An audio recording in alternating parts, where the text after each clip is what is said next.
ఈ న్యూస్లో నేను వాడే పదజాలానికి ఎవరికైనా బాధ కలిగితే ఏమీ అనుకోవద్దు. ఖచ్చితంగా మీరు కూడా అలాంటి పదజాలాన్నే వాడతారు. అరే ఏంట్రా ఇది, అంతకీ ఆగకపోతే ఇంటికి వెళ్ళి ఉయ్యాలేసుకొని నచ్చినట్టు కూర్చుని ఊగండ్రా నాయన. ఇది పబ్లిక్.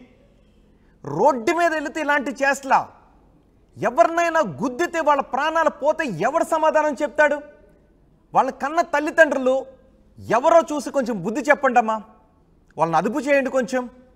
ఒకసారి ఆ వీడియో చూడండి. ఒక బైక్, ఆ బైక్ని ఒక అబ్బాయి నడుపుతున్నాడు. ఆ అబ్బాయికి ఎదురుగా ట్యాంక్ పై నుంచి కాళ్ళు ఇటేసుకొని చేతులు రెండు అబ్బాయి వీపు మీద వేసుకొని ఆ వీపు మీద నుంచి ఏదేదో ఇలా గీకుతూ ఆ అమ్మాయి ఏదేదో చేస్తూ ఉంటే మంచి ఊగుతూ బైక్ నడుపుతున్నాడు. బుద్ధుందా? రోడ్రా అది, బుద్ధుందా? ఒకవేళ మైకంలో వెళ్ళి ఎవరినైనా గుద్దితే వాళ్ళు పోతే ఎవరు సమాధానం చెప్తారు? ఇంటికి వెళ్ళి మీ కాంపౌండ్లో ఉయ్యాలు వేసుకుని నచ్చినట్టు కూర్చుని ఊగండి. రోడ్డు మీద అలాంటి చేస్తలా. ఓ బైక్ ఇచ్చి వదిలేసారా మిమ్మల్ని రోడ్డు మీద? అరే కాలేజ్కో స్కూల్కో వెళ్ళండి రా నాయనని పంపిస్తూ రోడ్డు మీద ఇలాంటి వేషాలా? పైకి ఎక్కడో కాదు, ఇది తెలుగు రాష్ట్రాల్లో, మన రాష్ట్రంలో చోటు చేసుకుంది. ఒకసారి ఆ దృశ్యాలు చూడండి. చూస్తూనే మీకేమనిపిస్తుందో మీ అభిప్రాయాన్ని కమెంట్ బాక్స్లో రాయండి. నాకైతే వాళ్ళిద్దరిని అరెస్ట్ చేయాలని అనిపిస్తుంది. ఒకవేళ అవకాశం ఉంటే నాకైతే ఇద్దరిని లైఫ్లో మళ్ళీ వాళ్ళకు బైక్ నడిపే వెహికల్ నడిపే అవకాశం లేకుండా లైసెన్స్ క్యాన్సిల్ చేసి ఎవరినైనా గుద్దితే ఏంటి? వాళ్ళిద్దరు చూడండి ఎంత మైకులో వెళ్తున్నారు. మేము ఇంకా బ్లర్ చేసాం. రోడ్డు అది, మర్చిపోయారా? ఇల్లు కాదు, రోడ్డు అది. రోడ్డు మీద కార్లు వెళ్తున్నాయి, బైకులు వెళ్తున్నాయి. కొన్ని ఫ్యామిలీలు రోడ్లపైన వెళ్తూ ఉంటారు, వాళ్ళకి ఏదో అవసరాలుండి. మిమ్మల్ని చూస్తూ ఎవరైనా వేరే వెహికల్ గుద్దినా, ఆ మైకుల్లో మీరు వెళ్ళి ఎవరినైనా వెహికల్ గుద్దినా మీకేమైనా పర్వాలేదు, మీరు పోయినా పర్లేదు. కానీ ఎవరు అమాయకులు పోతే సమాధానం ఎవరు చెప్తాడు? ఒకసారి ఆ దృశ్యాల్లో మేమైతే బ్లర్ చేసాం, కానీ ఆ అమ్మాయి ఎవరు బిడ్డో ఆ అబ్బాయి ఎవరు బిడ్డో మీకు తెలుస్తుంది కదా. అమ్మ తల్లిదండ్రులు కొంచెం అదుపు చేయండి అమ్మ. వాళ్ళని వదిలేస్తారు అలా రోడ్డు మీద. మీ ఇంటికి వెళ్ళి మీ ఇంటి దగ్గర రోడ్డు వేసుకుని ఉయ్యాలు వేసుకుని మీకు నచ్చినట్టు ఉండండి. కానీ రోడ్డు అది పబ్లిక్ అని మర్చిపోయారు. సోయి లేకుండా, అంత సోయి లేకుండా ఉన్నారు. ఆ మాత్రం జ్ఞానం లేదా? ఎదురుగా కార్లు వెళ్తున్నాయి, ఎదురుగా వెహికల్స్ వస్తున్నాయి. మిమ్మల్ని చూసి ఏమి నేర్చుకోవాలి? మిమ్మల్ని చూసి వేరే బైక్ మీద వెళ్ళి వాడు ఎవడో అదుపు తప్పి ఇంకొకరిని ఎవరినో గుద్దితే వాళ్ళ ప్రాణాలు పోతే మీరు హాయిగా ఊగుతూ మైకంలో తేలుతూ ముందుకు వెళ్ళిపోతారు. మిమ్మల్ని చూసి ఎవరో ఇంకో ఇద్దరు ముగ్గురు నలుగురు గుద్దుకుంటే వాళ్ళు పోతే సమాధానం ఎవరు చెప్తారు? అదుపు తప్పి మీరు కింద పడిపోయినా పర్లేదు. నేను ఇలాంటి ఓడింగ్ని యూజ్ చేస్తున్నానని దయచేసి ఎవరు ఏమనుకోవద్దు. కానీ అది చూస్తుంటే ఒళ్ళు రగలడం లేదా? చూస్తూనే మీకేమనిపిస్తుందో మీరు కమెంట్ బాక్స్లో రాయండి. TS13 ఏదో నెంబర్ కనిపిస్తుంది అక్కడ, మిగిలిన నెంబర్ సరిగ్గా కనిపించట్లేదు. వీళ్ళ కోసం పోలీసులు వెతుకుతున్నారు.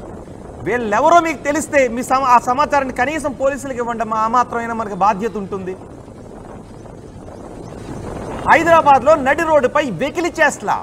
అమ్మాయిని బైక్ ముందు కూర్చోబెట్టి చూడండి ఒకసారి. బైక్ ముందు కూర్చోబెట్టుకొని ఆ తోటల మీద కూర్చుని వెనుక నుంచి ఆ ట్యాంక్ పైన కూర్చుని కాళ్ళు రెండు ఇటుపక్కకి వేసుకొని చేతులు రెండు వేసుకొని వీపు పైన ఏదో ఇట్లా గీకుతుంది అమ్మాయి ఇలా.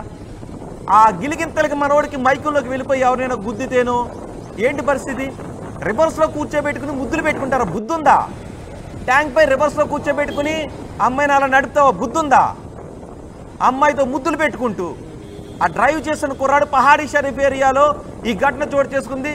ముద్దుల సీన్ కెమెరాలో మరో బైకర్, కొంచెం అతనికి ఏదో బాధ్యత ఉందని అనుకోవచ్చు, బైక్ పై వెళ్తున్న ఆ వీడియోని షూట్ చేసి సోషల్ మీడియాలో పెట్టాడు. దీంతో వైరల్గా మారింది. ఆకతాయిల కోసం ఇప్పుడు పోలీసులు సెర్చ్ చేస్తున్నారు. ఎక్కడైనా సీసీ కెమెరాల దృశ్యాలు రికార్డ్ అయితే ఆ బైక్ ఎవరిదో నాకైతే కొంచెం కనిపించింది. ట్రేస్ చేయడానికి చూశాను. TS13 ఆ తర్వాత నెంబర్ సరిగ్గా కనిపించట్లేదు. కానీ పోలీసులు మాత్రం ఖచ్చితంగా కనిపిస్తుంది. నాకు అనిపిస్తోంది వీళ్ళెవరో ఖచ్చితంగా పోలీసులు ఒక ప్రెస్ మీట్ పెట్టండి. వీళ్ళని అదుపులోకి తీసుకున్న తర్వాత ఇంత బరి తెగించని వీళ్ళని ముఖాలకు ముసుగులేసినా పర్వాలేదు. వాళ్ళని కనీసం కఠినంగా కొంచెం శిక్షించండి. ఎవరు అసలు మీ తల్లిదండ్రులు మీరు గుర్తుపడతారు కదా. వాళ్ళెవరు? బహుశా మీరు కాలేజీకి పంపించారా, స్కూల్కి పంపించారా, లేదంటే జాబ్ చేయడానికి వెళ్తున్నారా? వెళ్ళట్లేదు. వాళ్ళు బైక్ వేసుకుని రోడ్డు పైన ఊగుతూ గాల్లో తేలిపోతూ వెళ్తూ ఉన్నారు. మీకు అంతకి ఇంటికి వెళ్ళిన దాకా నేను ఓడింగ్ యూజ్ చేస్తున్నాను ఏమనుకోవద్దు. మీరు అంతకి ఇంటికి వెళ్ళిన దాకా ఆగకపోతే మీరు ఇంటికి వెళ్ళి ఉయ్యాలు వేసుకుని ఉయ్యాల్లో కూర్చొని ఒకటి బరి తెగింప. ఇది ఈ ఆకతాయిల కోసం పోలీసులు సెర్చ్ చేస్తున్నారు. ఎవరినైనా గుద్దితే ఏంటి పరిస్థితి? ఎన్నో యాక్సిడెంట్లు చూసాం. కేర్గా వెళ్తున్న సందర్భంలోనే ప్రమాదాలు జరిగి ప్రాణాలు కోల్పోయిన ఎన్నో ఘటనలు చూసాం. కానీ మీ బరి తెగింపుకు మరొకరెవరో అమాయకులు ప్రాణాలు కోల్పోతే పరిస్థితి ఏంటి? పోలీసులు అయితే మీకోసం సెర్చ్ చేస్తున్నారు. వీళ్ళని కన్న తల్లిదండ్రులు ఎవరు, మీ పిల్లలిద్దరూ కూడా కేసులో బుక్ అయ్యే అవకాశం ఉంటుంది. ఎంటర్టైన్ చేయకండి. వీళ్ళు పిల్లలు ఏం చేస్తున్నారో కనీసం చూడండి. వెనక వస్తున్న మరో బైకర్ దాన్ని షూట్ చేసి దాన్ని సోషల్ మీడియాలో పెట్టడంతో వీళ్ళిద్దరి నిర్వాకం బరి తెగింపనాలి. దీన్ని బరి తెగింపు, ఇంత బరి తెగించేసారా? ఇంత బరి తెగింపా? ఒకసారి మీకేమనిపిస్తుందో మీ అభిప్రాయం కమెంట్ బాక్స్లో చేయండి, కమెంట్ బాక్స్లో పెట్టండి. వాళ్ళిద్దరు ఎవరో మీకు తెలిస్తే ఆ విషయం దయచేసి పోలీసులకు చెప్పండి. ఎందుకంటే మరోసారి ఎప్పుడైనా వీళ్ళిద్దరూ చేస్తే మరెవరో ప్రాణాలు కోల్పోకుండా ఉంటారు. ఇలాంటి బరి తెగించిన వాళ్ళను అరికట్టాల్సిన బాధ్యత మనపై కూడా ఉంది.